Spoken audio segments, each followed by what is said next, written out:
Well, it's giving me the option to leave the meeting, but I won't. Thank you. Does it say it's recording anywhere? Can you tell? It does. On the upper left of my screen, it says recording. Perfect. It didn't notify me, so. I see it.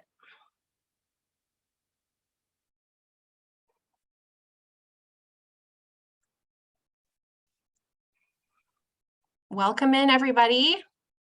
Thanks for joining us today. Glad you were able to find the new link. We'll go ahead and get started here in just a second. We'll let people kind of filter in here over the next few seconds.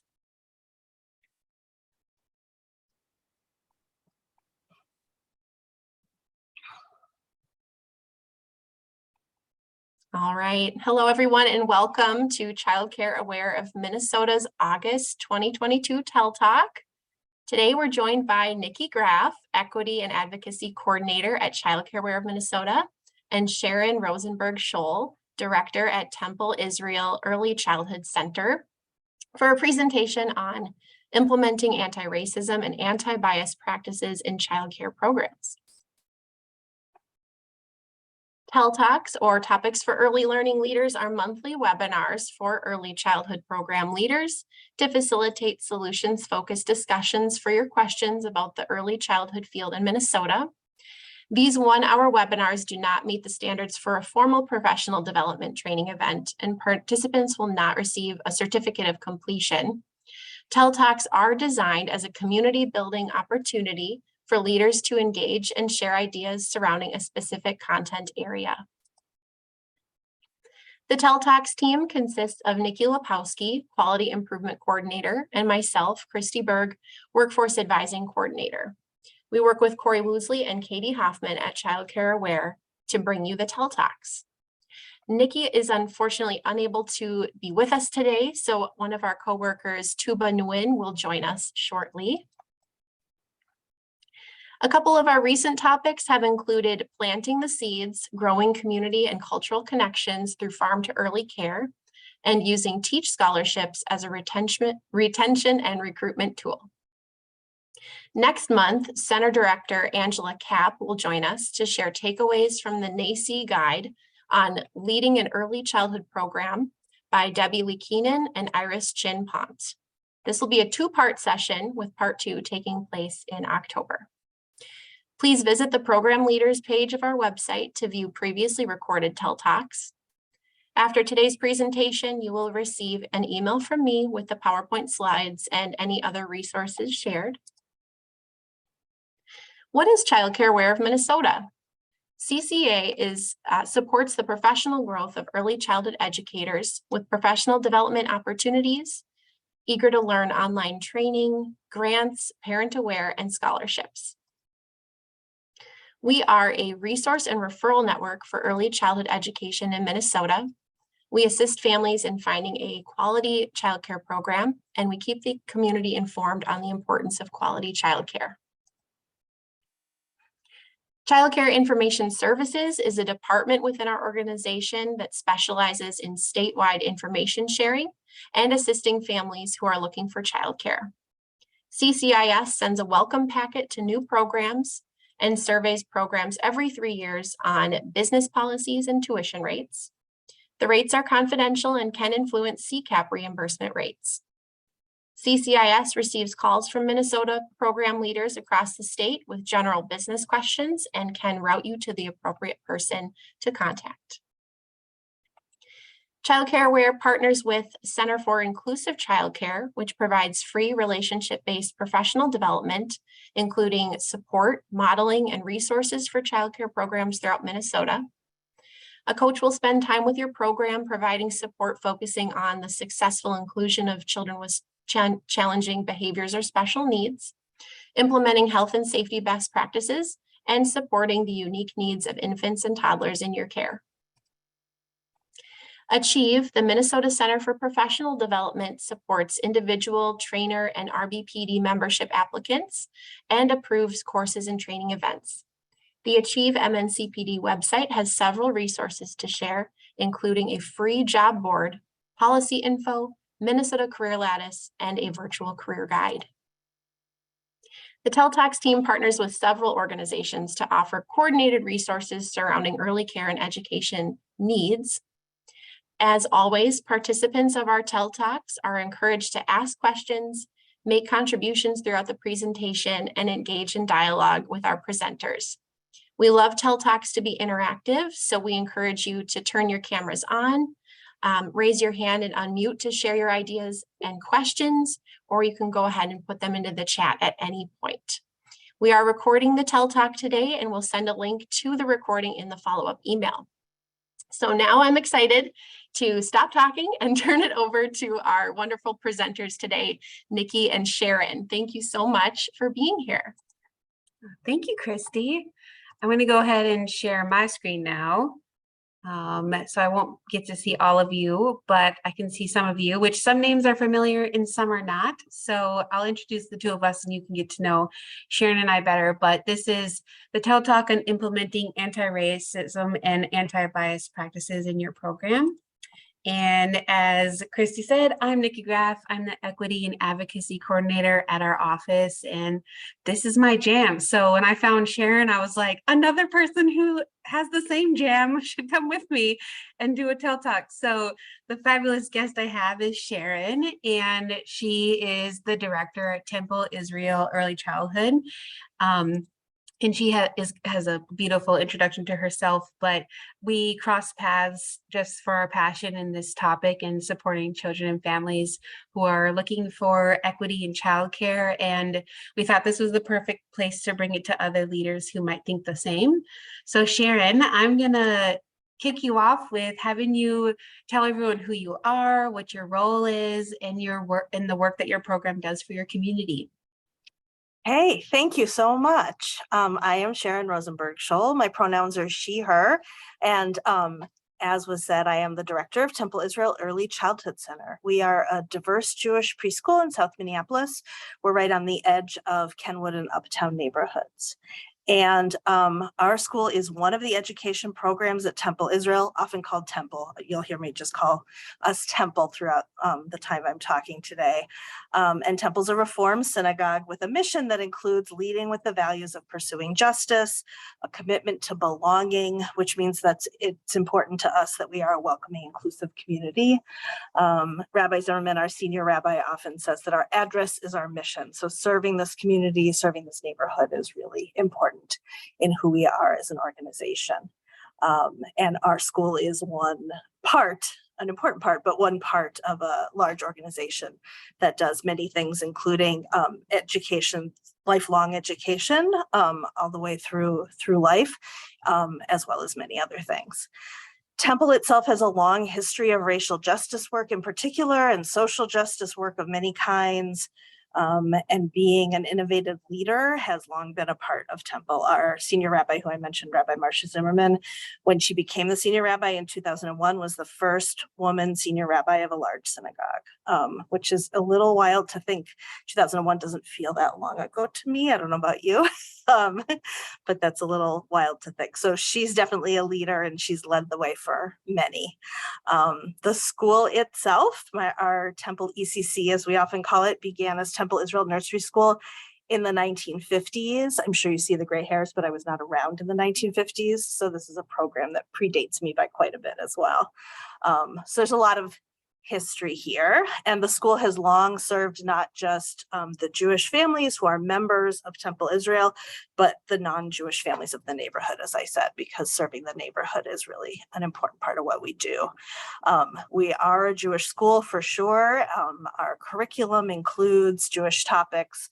Culturally, we're a very Jewish place to be, but we are also a diverse school. Typically about 35 to 40% of our families are not Jewish, and our Jewish families themselves are an extremely diverse group as well. Both members of Temple, as well as several other synagogues, many unaffiliated families and interfaith families are part of all those groups as well. Awesome, thank you. And I'll set out a reminder to everyone who's watching, feel free to put things in the chat. We told Christy to interrupt this as much as possible, so send the questions or thoughts that you have, and we're totally fine with that. Sharon, my next question for you is, how did your program come to the decision of practicing anti-racism and anti-bias education? So as I said, we're blessed with amazing leadership, which I'm very grateful for. That's another theme you'll hear throughout. And belonging is a value that's really important here. So as part of that, Temple has a long history of racial justice work. And we had a strategic plan in 2010 that included a renewed focus on racial justice as a primary goal of the institution. So starting then, Temple provided regular learning opportunities for all staff in all departments. So for over a decade now, we've had really wonderful learning opportunities, mostly focused on race and racial justice, but also gender and gender inclusivity. So as staff, as adults, we were learning more. And it felt like a natural next step, natural extension to bring that learning to the children in our school. And so we started exploring what anti-bias education in an early childhood program might look like.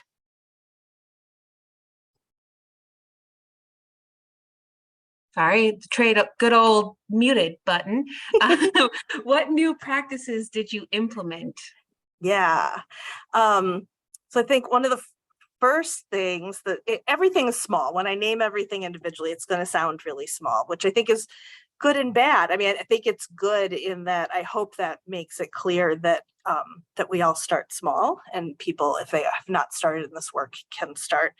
But I also think small things all together make a powerful picture. So one of the really small things that we did first off is we had used language of welcoming people of different races, welcoming people of different genders. And we had a very wise teacher who had us shift to saying we are a community of many races, many genders, many family structures, many languages, many countries of origin, and things like that. That is who we are, rather than, because that just reinforced the power structure to say, well, you know, I, as a white person, welcome people who aren't white, is very different than appreciating that I am part of a community that includes people who are diverse in many ways. So that was one thing. More concrete things, we did a big book audit of our collection of children's books for our learners to go through and look at what were we conveying by the pictures and the stories that we had, and making sure that our books and our other visuals in our classroom portrayed many races, many genders, avoided stereotypes, things like that. We started looking at the dynamics of the classroom in terms of gender, and making sure that we were encouraging all children of all genders to use all classroom materials, and being really transparent about that, including any child wearing whatever of the dress-up clothes they would like, for example. We looked at our language. So we refer to children's grown-ups or adults in that way. We talk about their grown-ups and their adults when we're talking as a group, rather than saying moms and dads. Some kids do have a mom and dad, some don't. So we say families, grown-ups, adults. We use gender neutral pronouns as important, so as appropriate. So we started incorporating singular they where that made sense in all of our materials and when we were talking. So things like that. In terms of racial diversity, again, it really was about the book audit and looking at our visuals, looking at our dolls and making sure our dolls were representative of the community, that not just the community we are, but the community we hope to be, with even more racial diversity. And we started learning how important it is to talk about race with young children, which was very different and challenging for many of us at first. We are predominantly white staff, and many of us were raised to pretend to be colorblind. And so it took quite a lot of learning to learn about how that actually doesn't work the way we hope, and children take racist messages from that, and it reinforces white supremacy. So it took a lot of work to practice just talking in everyday ways about skin color and race the way we talk about other characteristics, and getting more comfortable with that. And then last year, we decided that it was time to dig deeper. And so we did an anti-bias book club with this book that's here on the screen, Anti-Bias Education for Young Children and Ourselves. We're all learning together. None of us are experts in this, but the authors of this book are and have many years of experience implementing anti-bias education with children in the age group of our learners. So we spent the whole year reading this book slowly, one chapter a month, and using staff meeting time for book club and discuss it, and really digging in chapter by chapter, looking at the ideas that were in the book and implementing different things, which was really amazing. I have to really acknowledge my teachers. They're such a curious, committed, devoted group and very brave. Like I said, this was new to many of us. It was hard, it was uncomfortable at times, but everyone moved forward and everyone bravely tried things. In every classroom we saw change. So a couple more examples. Our older toddler class focused on having a culture shelf, which is something that the book talks about. So each family had a designated week where they would send in several objects that represent their home culture. And teachers did a great job of guiding families to think about what to send in that really represented who they are as a family. And everyone loved it. The kids were excited about it. The families were excited about it. The teachers loved it. And one day when I was in the class, I heard two of our learners, so these are 2-year-olds, and they were having a conversation about their home cultures. And they were using that term. They were 2-year-olds saying to each other, well, in my home culture, we do this. And the other child was saying, well, in my home culture, we don't do that, but we do this. And I just thought, wow, like we're onto something. I thought that was just amazing. In the picture here on the left, there's one of our persona dolls. That's also a tool that's talked about a lot in the book. So we got some training from Amaze on how to use persona dolls and incorporated that into our preschool and pre-kindergarten classes. So our 3 and 4 and 5-year-olds. And through the persona dolls, many more conversations took place about race, about gender, about fairness, about justice. It was really, really beautiful to see. Thank you. I love hearing about little people exploring these things with us, because I have a lot of them in my own home, but I know all of us work with them constantly, and just seeing it go through their minds and then their mouths, it's beautiful to hear. This was something that you shared with me that I was really excited for other people to hear on the changes that you made to your enrollment. So when families do come to your program, the changes you made there. So outside of the classroom, before they even get into one, what were the changes you made at your program? Yes. Yeah. So our whole enrollment procedure has really changed. And some of it was what I call the silver linings of COVID that came out of COVID. We meet with families like this on Zoom as a first step. And we have an information session where we go through many things about our school, and we talk really explicitly about our guiding values, and about anti-bias education and what that means. And that their children, if they do choose to come to our school, we'll talk about race, we'll talk about gender, we'll talk about bias, we'll talk about fairness and unfairness. So that that was clear and wasn't a surprise to anyone. We follow that up with an in-person tour for people who want an in-person tour. But I just felt like that piece of starting that relationship with families face to face and talking about, this is who we are, is that or isn't that a match for your family's values, was really, really helpful and important. And what we found is actually an increase in families coming to us because of that exactly. We decided to put into our application just a little mini essay question that asks what families are interested in about our school. Because like I said, we're a diverse school. So some folks are here for the Jewish education, some folks are here for other reasons. And it was the most frequent answers were the Jewish content, and the anti-bias education started showing up as a reason families were choosing us. Awesome, thank you. My next question is, I think Or maybe what other people might be thinking as well is, what was the reaction to these changes? How did this impact your leadership? What were the parents at your program thinking? What did your, staff at your program think, and how did it impact the children? So I have a list here. We'll start with leadership and then go Okay. down.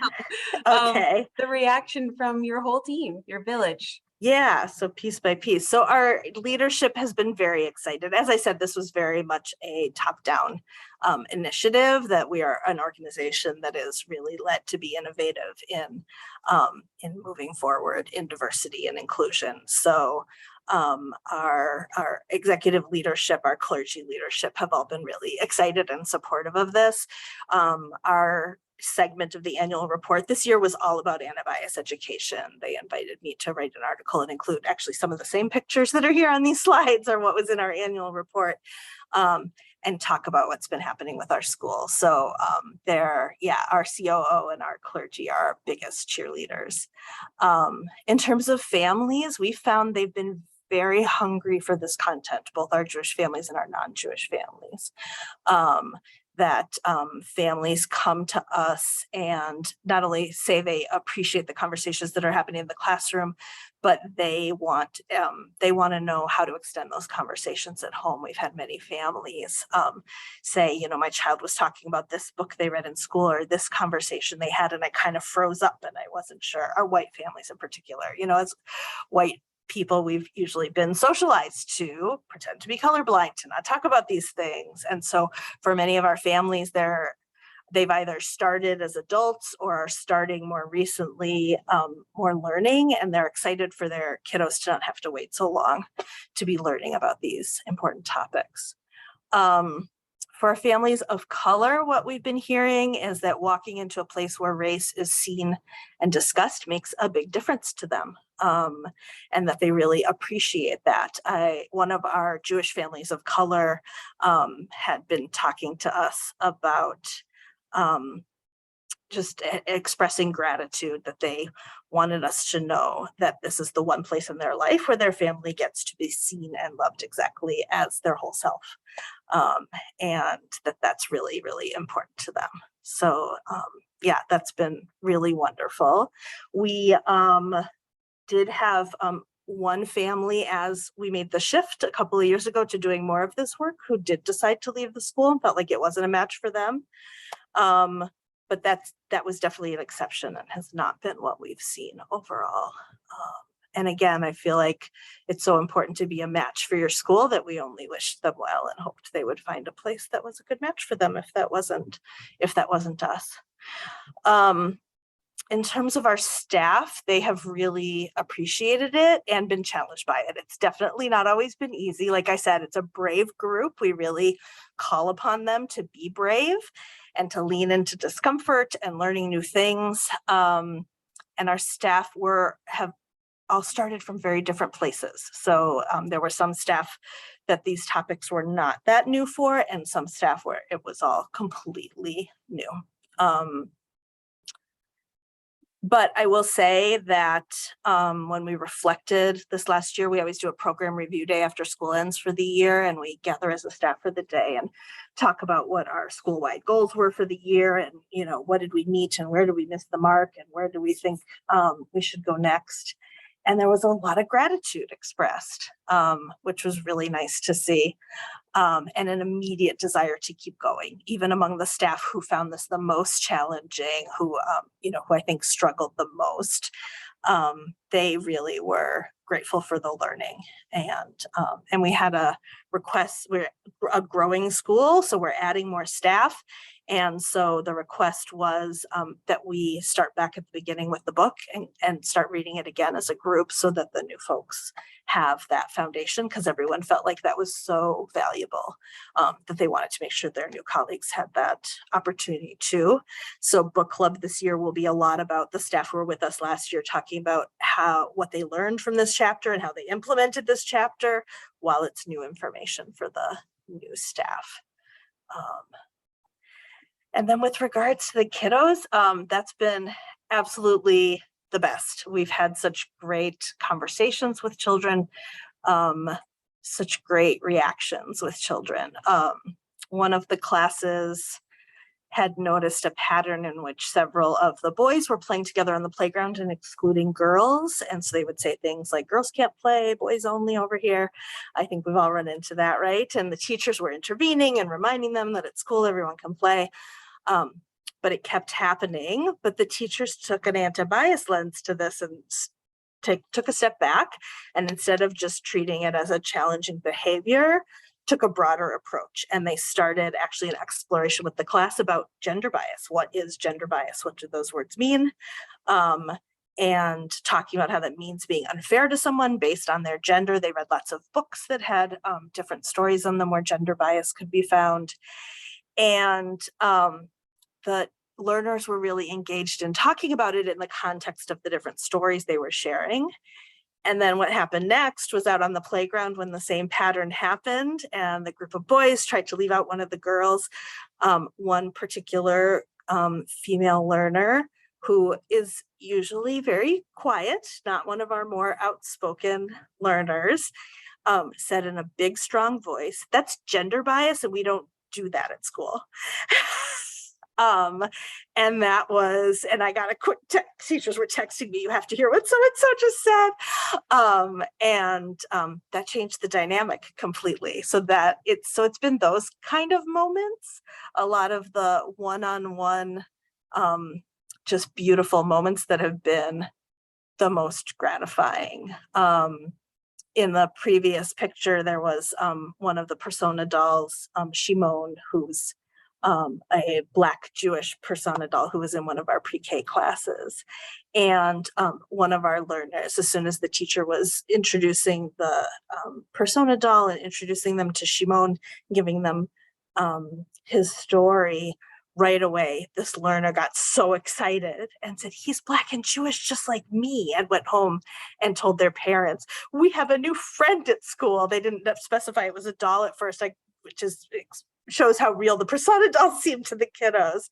"We have a new friend at school, and it's another friend who's Black and Jewish just like me." So that was really key. Yeah, that was exactly what we were going for. More recently, as part of an exploration, I was in a conversation with a learner. We were looking at photographs of different kids and adults as part of something we were doing. And there was a photo of a child wearing a hijab. And this learner thought it was a raincoat and commented something about the girl in the raincoat. And I said, "Actually, that's not a raincoat. Can I tell you what that is? It's called a hijab." And I started explaining what a hijab was. And she said, "Oh, like Rahma." In this picture on the left, that's Nancy, one of our teachers, with another persona doll, Rahma. And she said, and Rahma was the persona doll that was in this child's classroom. And she said, "Rahma wears a hijab. I know what a hijab is." And so she had a reference for that. And again, it was one of those moments where I thought, okay, she thought it was a raincoat, but now that I've shown her that it's not, she has something to connect that to. She has that knowledge. So that was a really neat thing. Oh, thank you. As you Yeah. can see, this is why I had to share Sharon with the rest of you, because I have goosebumps hearing these stories again. We have a question in the chat that I think will segue us to the next slide, which is perfect. Books that you recommend, but also if you want to talk about this book that you have as well. Yeah. So, yeah, and I'm bad at naming books off the top, kids' books. I see that off the top of my head. But Our Skin is a great one. I will say that's definitely really key. And I can also pull some books off our shelf and get a list that I can share with Nikki to pass on.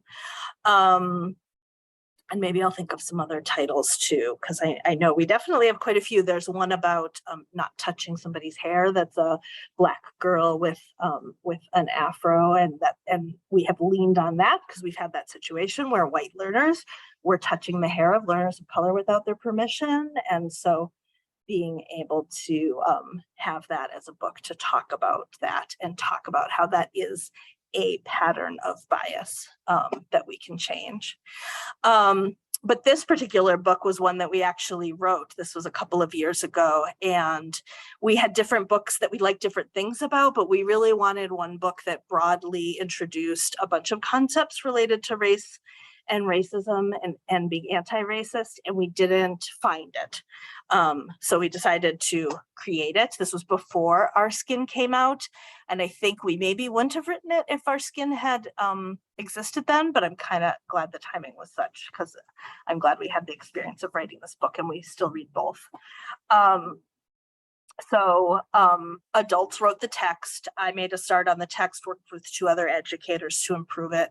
And then we brought that to our pre-kindergarten class and told them exactly what we were doing, that we were creating a book to teach children about race and racism and being anti-racist, and that we wanted their help, and we wanted to know if they wanted to be artists, to be illustrators who illustrated the book, and they very much did. This was also a group that was very into art, so it was very much in their wheelhouse. And so we read them the text all together several times, and then we broke it down into pages, and we would sit with small groups and read them the page and talk about, what do you think a child would want to see on that page that would help them understand the words? And they were so thoughtful about it and so engaged, which was so great to see. And so we created this book, and I, stood in our office with the printer and the laminator putting together copies. And we sent home a copy with each learner in the class that helped create it, of course, and gifted a copy to each class in our school to use and read. And we had a display copy for the hallway for families to see. And I also let families know if any of the families from other classes wanted a copy to let us know. And I had made a little stack. Well, I pretty quickly had to make more, because most of the families in our school came and asked for at least one copy. Some wanted multiple. Grandparents asked for it. Nannies asked for it. So we had to go back to the drawing board and print out more copies. And I think that's also back to parent engagement. It just shows that families are really hungry for this content, and we're excited about it. I feel like with all of this, we've hardly gotten started, but especially with the parents and that parent engagement piece, we have hardly dipped our toe in. I hope that's going to be more a part of the journey to come. Yeah, thank you, Sharon. If it's all right with you, I'm going to just read it and describe what the book looks like in case anyone can't see it. Oh, yeah. So the book is called We Can Be Anti-Racist, and there's a bunch of different colored hands on the cover. And then the page that's shared with us says, things like this happen in our country. There are patterns that are not fair to people of color. Each piece of that pattern is something racist, and together that pattern can make what is called racism. Sometimes people of color say, hey, this is not how this should be. And sometimes people who are white notice and say, hey, this is not how this should be. And that is called being anti-racist. And then on the page next to it are not so happy looking faces, but it says above it, hey, this is not how it should be, in small child illustrations. This is a beautiful piece of art. Thank you for sharing that with us. We're on our last slide. I can't believe we're already here, but these are the last questions that I have for you, and then we can open it up to anyone in the group. But I'm really curious what your goals as a program moving forward are. You kind of shared a little bit, but what they are for you.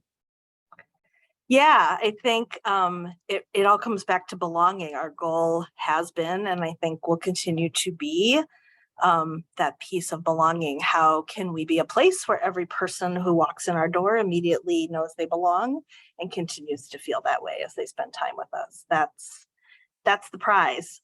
It's that simple and that complicated, because of course we will never completely get there, but I hope we will always keep learning and trying toward that. Thank you. What is your advice for programs who want to start this work themselves? Yeah, pick something and start. There's obviously so much you can do. And like I said, I feel like we are definitely just getting started. But what's been helpful for us is to pick 1 or 2 goals for the year and focus on those, because forward is forward. Any forward motion is a help. And it will it's very Jewish to take on something that will never really be done. That's a big piece of Jewish culture. We have a lot of sayings about that. So it fits with our culture in that way. But I think that's something that's really helpful in general. And we can be so isolated in this work. Being a preschool director, an early childhood director, it can be such isolating work anyway. And so I have had opportunities to learn with others that I've been so appreciative of. I think anyone that you can reach out to learn from or think through together. I am happy. I'm, like I keep saying, I'm not an expert in any of this, but I'm so happy to think together with someone. If anyone wants to talk, I'm happy to share my email. We can hop onto Zoom and chat. But I think looking for people who can be your partners in this, I am blessed to have partners within my organization in this, but if you don't, find partners outside your organization, because that can be really key. Yeah, and in the chat it says community is key. So you have listeners who agree with you as well. My next question is, what are successes what success have you celebrated and would like to keep celebrating? Yeah. It's the stories with our learners. That kiddo on the playground with saying we don't do gender bias here. That was pretty great. We celebrated that a lot. The learner who was so excited about the Black and Jewish persona doll. It's those small human successes that matter most, and that I feel like we celebrate most. That's what matters. So I hope we get to keep celebrating those. Yeah.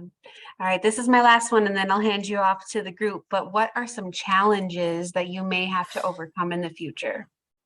Finances are the first thing that come to mind, right? It's always about money.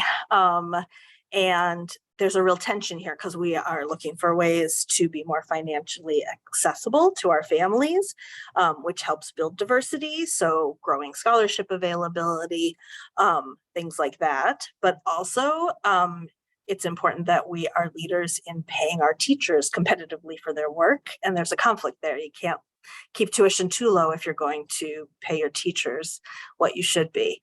I won't say paying them what they're worth, because there's not enough money in the world to pay our teachers what they're worth. They are amazing, but paying them fairly and competitively is important to us. And we are a break-even program. Ideally, that's the goal. So what goes out to teachers is supported by what comes in through tuition. And so that's hard. So looking for ways to grow our scholarship availability to support diversity in particular is an ongoing challenge.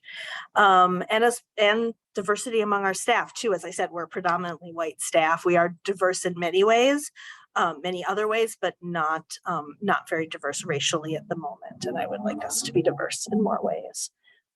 So I think that's something for the future as well. Thank you. I do see a question in the chat. So for anyone else, if you have them, you can put them there, or if you want to unmute. Sarah, I don't know if you want to ask this question and speak to Sharon, since you know each other so well, but I'll open the floor for you and anyone else who has questions. Thank you for sharing all of your experience. I'm so happy to be here and hear more about the amazing work you do. You speak so wonderfully about all of your support staff and your teachers and the community. And I'm wondering, I imagine there's a pretty big role you play as the preschool director, as the leader. And I'm just wondering what you see your role as amongst all that support with all of those wonderful things. Oh, thank you. And good to see you. I didn't notice that you were here. Surprise. I think my biggest role is pusher and cheerleader. I hope.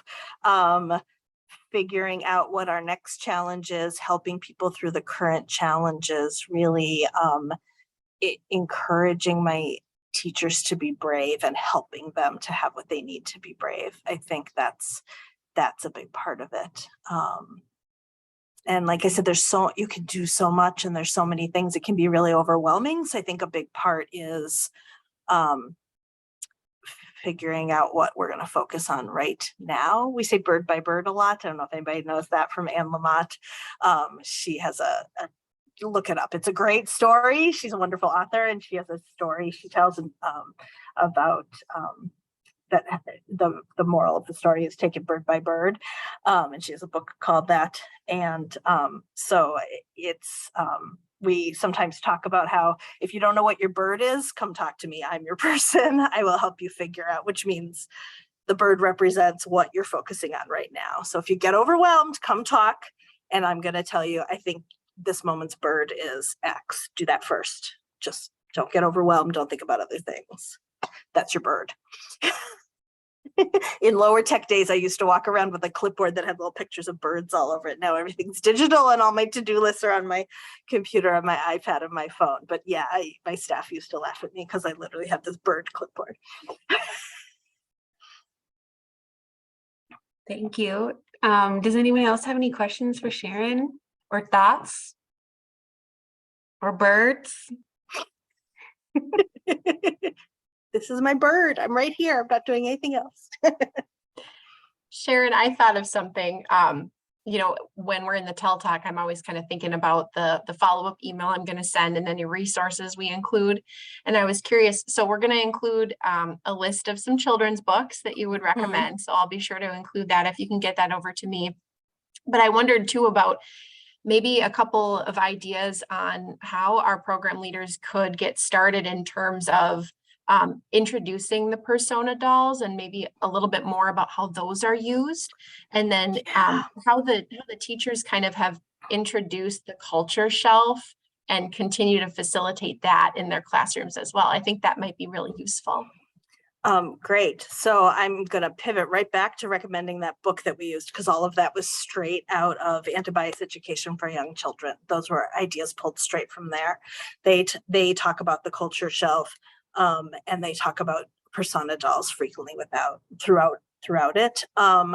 Also, Amaze Works is a local organization here in the Twin Cities, and that does anti-bias education. That's what they do, and persona dolls are part of what they do. So we purchased ours through them. They hand make each one. They come with a wonderful guidebook that has just a wealth of information, and exactly that of like, here's how you start. Here's some backstory. Here's some words and some ideas of how to start. And then we did do an all-day training too. You can do that through Amaze Works, as well as I know there's other educators who do that. But because that was very new to us, it's something that I had heard of, but it felt very scary and new to me. And if it felt that way to me, I know it did to my teachers as well. It's, and again, like we've just kind of dipped our toe in, it's new. We're adding a third persona doll into a third one of our classrooms, and we're adding another classroom this year. So they're getting a persona doll, and we have some time set aside during teacher orientation to do some role playing and practice more. But so those are my best: Amaze Works and the Anti-Bias book. I have to do a shameless plug, y'all. I'm sorry. My name's Tuba Wynn. I'm on the board of Amaze Works as well. And a little bit more on the persona doll because it's very unique to our program. But persona dolls are made from Jennifer Eagle Eye and her family, which is then they live in Indigenous land, and everyone that takes part in making the persona dolls, it's very intimate, and it isn't just like stuffing these dolls in like this production factory work, but we really spend time like bringing this individual to life. And we also follow like a very sustainable approach as well. So all of the clothing that the dolls wear are bought from secondhand shops. And so it was really a joy, Sharon, to hear that that you said that the children are responding to the children as another friend and individual in this space, because that's exactly what we want, especially to hear that. So that was really amazing to hear that, no pun intended. But yes, it's a fabulous approach and a great resource as well. And so I can also drop the information to the individuals if your program is curious, just to get a little bit of information. I'll provide that as well. So Christy, if you want to add that in your resource email to individuals if they're curious. But Yes, thank you so much. Oh, thank you. Thank you for explaining that so much better than I did, Tuba. I really appreciate that. That was beautiful. You Yeah, did they great. are. You did great. They are wonderful. Another great story. I had a parent who was like, they were having a birthday party, and she was like, I can't find Shimon's parents' info. Who's Shimon? And I was like, oh, that's the persona doll.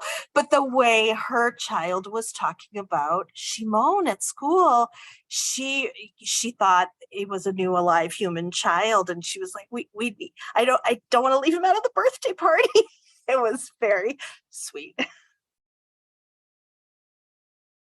Oh my goodness, that is so precious. Is there anyone else that has any questions for Sharon? I have one, if there aren't any others in the Zoom room. So Sharon, you had talked about bravery amongst your staff, or very willing teachers to do this work, although uncomfortable and hard. I don't think everyone in this room lives in a magical place like that. And they may have coworkers, either if they're in a program or not, who aren't ready to go on that journey with them. And so what would your advice for those folks be, who are, their first bird might just be convincing another human, a real live human in their area, to go on this journey with them? This is a hard one, and I didn't prepare you for it, so Yeah. Great. Thank you. That is hard. That is hard. I mean, I can recommend books, but if somebody's not willing to read the book, that's really hard. And again, like, we work in a place where this was an expectation. If people weren't willing to come along, then this wasn't going to be the place for them, but that's not everyone's situation. And I think you don't want to be overly threatening to people who aren't on the journey with you, because that's not going to make them want to come on the journey with you. I don't have an answer. I'm sorry. I wish I did. You stumped me. I don't know. I don't know. I'm not quite sure if there is an answer. So thank you.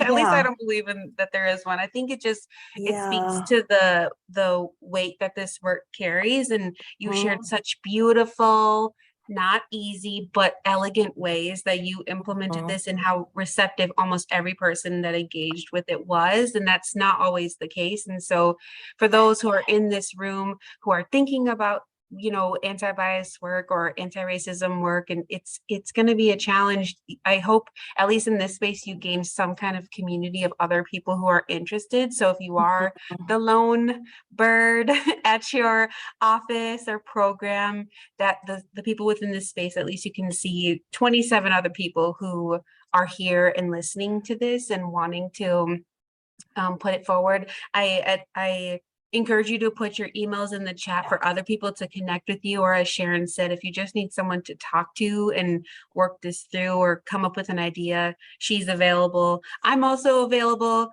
I don't have the answers like Sharon, so we can question everything together. But I do have one more thought actually on please. that. Sorry, as I'm just sitting here thinking, I think part of it too is if you're working with colleagues, if it's someone you're supervising, having a trusting relationship. I think the relationship is key. I think that's backing off from you need to do this and focusing on how can I be in a trusting relationship with this person, I think can be a really good place to start. Because when I think back for my staff who this was really scary and new for, they were longtime staff. They trusted me. And so I was in a position where I said, this is important. It is going to be hard, but it's important and you're going to be glad you did it. They believed me. But that takes relationship and trust. True. Very true. There's a couple comments in the chat. Tuba had put in contact information for Amazeworks. So if you want to copy those for yourself, anyone who's in here, Christy shared, children need to feel a sense of belonging in order to be successful in learning. An anti-bias curriculum can provide a sense of belonging to all children. Thank you, Sharon, is another one in the chat. And then Danielle said that she works in a family childcare at her home and she works by herself. So this was great to learn, and put her email in the chat for anyone who wants to connect. And looks like the website for Amazeworks is awesome. So go take a look. Tuba, send that back to your board. That's all I had for us today. If you have any questions or you want to connect with Sharon, I think Christy's got us from here.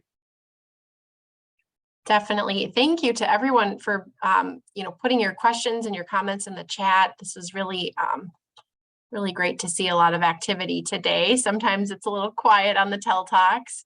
Want to thank you, Sharon, so much for your expertise and sharing how you've, implemented this, and you've got to start somewhere, right? So just pick something and get started. And, no one's going to be perfect, right? Mistakes happen along the way, but we learn and we grow and we assess where we're at and come up with goals, and that's what we can do. So, and Nikki, thank you too for being here and for inviting Sharon, for knowing Sharon. So appreciative to both of you. Thank you so much. This has been really fun. This is really energizing to talk about. So I really appreciate it. What a great group. Yes, thank you. And thank you to Sarah. She's the one who introduced us by all fates aligned. She's not even in the States. So thanks, Sarah. I'm just really big fans of both of you. So listening, so this was like, thank God I got to sign on time and see you both. This was amazing. Awesome, Sarah. Thank you for bringing that energy. And Tuba, thank you for being on today in place of Nikki as well and providing the resources that you know of too. This has been a great collaboration today.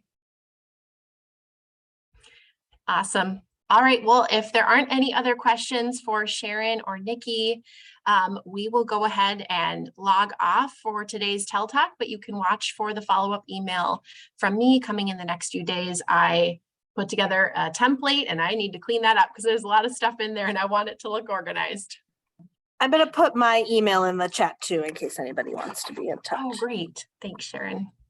I'll make sure to put that in the follow-up email. I've got the list of children's books coming, link to AmazeWorks, link to, the email addresses for those folks over at AmazeWorks, a photo of the anti-bias book, and a few other things as well here. So thank you, Sharon and Nikki. I'll go ahead and copy and paste those.